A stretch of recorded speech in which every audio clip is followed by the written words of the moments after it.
राधे राधे दोस्तों, स्वागत करती हूँ आपका आज के इस वीडियो में। आज मैं आपको ऋषि पंचमी की पूरी पूजा विधि करके दिखाने वाली हूँ, वो भी सरल विधि से।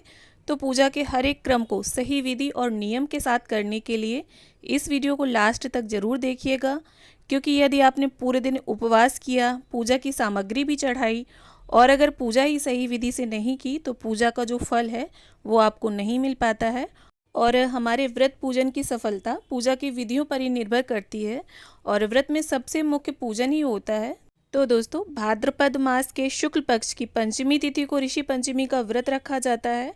और ऋषि पंचमी का व्रत रजस्वला धर्म के होने पर जो भी हमसे गलतियां हो जाती हैं उन सभी दोषों से मुक्ति के लिए रखा जाता है। जब भी हम मासिक धर्म में होते हैं तो जाने अनजाने हमसे कई गलतियां हो जाती हैं और उनका दोष हमें लग जाता है। तो उन सभी दोषों की शांति के लिए ऋषि पंचमी का व्रत रखा जाता है। और ये व्रत हरितालिका तीज जब होती है उसके एक दिन छोड़कर रखा जाता है। तो देखिए, व्रत पूजन के लिए सबसे पहले पंचमी की तिथि पर आप सुबह सवेरे स्नान आदि से निवृत्त होकर एक साफ सुथरी जगह को चुन लें और पाटा बिछाकर उस पर पीला वस्त्र बिछा लें। क्योंकि पीला जो वस्त्र है वो संतों को प्रिय होता है, इसलिए अगर पीला ना हो तो आप सफ़ेद भी बिछा सकते हैं। इसके बाद ये ऋषि पंचमी की व्रत कथा की पुस्तिका है तो मैंने उसे भी रख लिया है। और यहाँ पर देखिए, चावलों से यहाँ पर अष्टदल कमल की आकृति दे रही हूँ मैं, क्योंकि देखिए साल भर में एक बार आने वाला व्रत है तो इसमें कलश स्थापना आवश्यक होती है। सभी देवी देवताओं के आह्वान के लिए आपको कलश स्थापना तो करनी ही चाहिए। इस प्रकार से देखिए अष्टदल बना लें आप, और अष्टदल नहीं बनाना चाहते हैं तो सिंपली थोड़े से चावल डालकर उसके ऊपर भी आप कलश की स्थापना कर सकते हैं।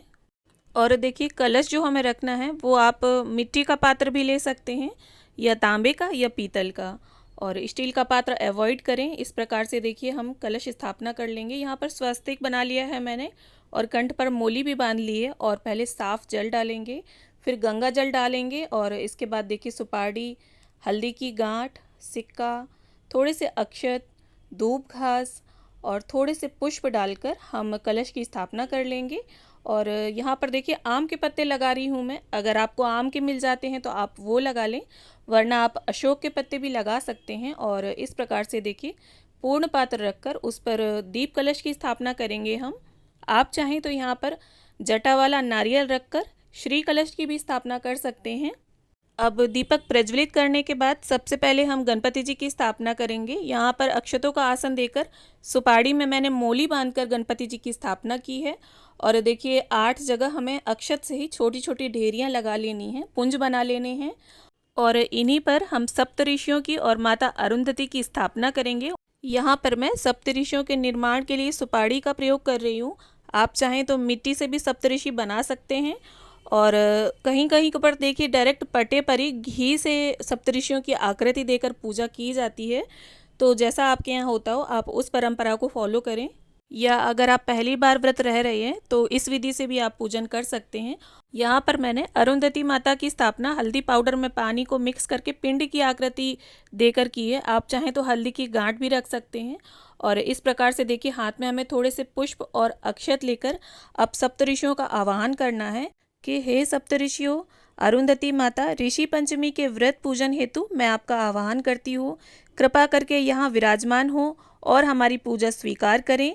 मैं आज आप सभी की प्रसन्नता हेतु और रजस्वला दोषों की मुक्ति और समस्त पापों के विनाश के लिए ऋषि पंचमी का व्रत और गणेश सहित कलश स्थापना और सप्तऋषियों सहित माता अरुंधति जी का पूजन करने का संकल्प लेती हूँ। ऐसा बोलकर आपको संकल्प लेना होता है, आवाहन करना होता है। और ये जो पुष्प और अक्षत होंगे ये गणपति जी के समक्ष, कलश में थोड़े, और समस्त ऋषियों के समक्ष और माता अरुंधति के समक्ष आपको एक एक करके छोड़ देने हैं। अब इसके बाद देखिए हम पूजन शुरू करेंगे। सबसे पहले गणपति जी का पूजन कर लेंगे, कलश देव का पूजन कर लेंगे। सबसे पहले स्नान का भाव करते हुए गंगा जल का छींटा दें, फिर वस्त्र की भावना से आप कलावे को अर्पित करें। और इसके बाद देखिए आपको तिलक लगाना है, चंदन, रोली, अक्षत अर्पित करते हुए। अब देखिए अगर आपके पास जनेऊ है तो आप गणपति जी को जनेऊ अर्पित करें, और अगर नहीं है तब आप देखिए कच्चे सूत को 5 या 7 बार लपेट कर जनेऊ का भाव करते हुए उसे अर्पित कर सकते हैं। और यहाँ पर गणपति जी को उनका प्रिय गुड़हल का पुष्प और दूब घास अर्पित कर दी है, और कलश देव पर भी हमने पुष्प अर्पित कर दिए हैं। अब गणपति जी और कलश देव के पूजन के बाद हम सप्तऋषियों का और माता अरुंधति का पूजन करेंगे। सभी को स्नान का भाव करते हुए हम एक फूल की सहायता से गंगा जल का छींटा देंगे और फिर इसके बाद सभी को वस्त्र अर्पित करेंगे। जिस तरह स्नान के बाद वस्त्र पहने जाते हैं उसी प्रकार हम वस्त्र की भावना करते हुए सभी को कलावा अर्पित करेंगे। और पूजन करते समय आप मन में सप्तऋषियों का ध्यान करते हुए पूजन करें और आप चाहें तो अलग अलग सप्तऋषियों के नाम लेकर भी उनका पूजन कर सकते हैं। और अगर आप चाहें तो सभी सप्तऋषियों के लिए 1.25 मीटर पीला या सफ़ेद वस्त्र भी चढ़ा सकते हैं, अर्पित कर सकते हैं। और माता अरुंधति को लाल वस्त्र 1.25 मीटर। और अब इसके बाद देखिए सभी सप्तऋषियों को हम चंदन का तिलक करेंगे और अक्षत अर्पित करेंगे। और माता अरुंधति जो कि एक सुहागन है उन्हें सिंदूर और अक्षत अर्पित करेंगे। तो यहाँ पर मैं आपको 7 ऋषियों के नाम बता दूँ। ऋषि वशिष्ठ, ऋषि कश्यप, अत्रि ऋषि, जमदग्नि ऋषि, ऋषि गौतम, ऋषि विश्वामित्र, ऋषि भारद्वाज। और ये सभी सृष्टि की रचना करने वाले परमपिता ब्रह्मा जी के पुत्र माने जाते हैं, जिनकी उत्पत्ति ब्रह्मा जी के मस्तिष्क से हुई। और जो अरुंधति माता हैं वो ऋषि वशिष्ठ की पत्नी हैं। तो जो भी फूल आपके पास उपलब्ध हो जाएं आप फिर इसके बाद वो अर्पित करें। यहाँ पर मैंने माता अरुंधति को गुलाब का पुष्प और सभी ऋषियों को गेंदे के पुष्प अर्पित किए हैं। और साथ में आप कथा पुस्तिका का भी पूजन कर लें। इसके बाद अब जो भी ऋतु फल हो आपके पास आप उनका भोग अर्पित करें। जो भी मेवा मिष्ठान हो उनका भोग अर्पित करें भगवान गणपति को, कलश देव को। और यहाँ पर सप्त ऋषियों को आप चाहें तो अलग अलग कटोरी में भी रख सकते हैं भोग, या एक साथ रखना चाहते हैं तो एक पात्र में भी रख सकते हैं। यहाँ पर मैं अलग अलग रख रही हूँ सभी सप्तऋषियों को और माता अरुंधति को।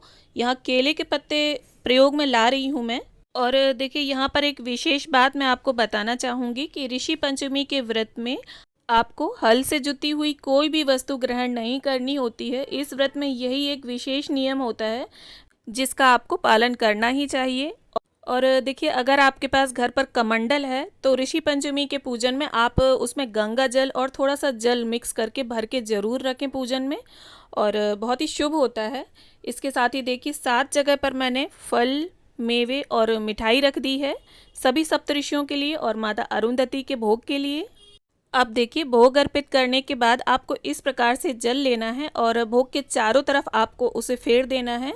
और जब भी आप भोग लगाएंगे तो आग्रह जरूर करें सप्तऋषियों से कि हे सप्तऋषि, हम ये भोग आपको अर्पित कर रहे हैं, इसे कृपा करके आप स्वीकार करें, इस भोग को ग्रहण करें। और इसके बाद अगर आप चाहें तो सभी सप्तऋषियों को पान, सुपारी, लौंग, इलायची का भोग अर्पित कर सकते हैं। और देखिए भोग अर्पित करने के बाद अब हमें उन्हें जनेऊ अर्पित करना होता है। तो यहाँ पर कच्चे सूत को लपेटते हुए मैं जनेऊ का भाव करते हुए सभी ऋषियों के नाम लेते हुए उन्हें अर्पित कर रही हूँ। साथ ही में माता अरुंधति को अब हम कुछ सुहाग की सामग्री भेंट कर देंगे। आप 1-2 जो भी सुहाग की सामग्री हो आपके पास आप माता अरुंधति को ज़रूर भेंट करें।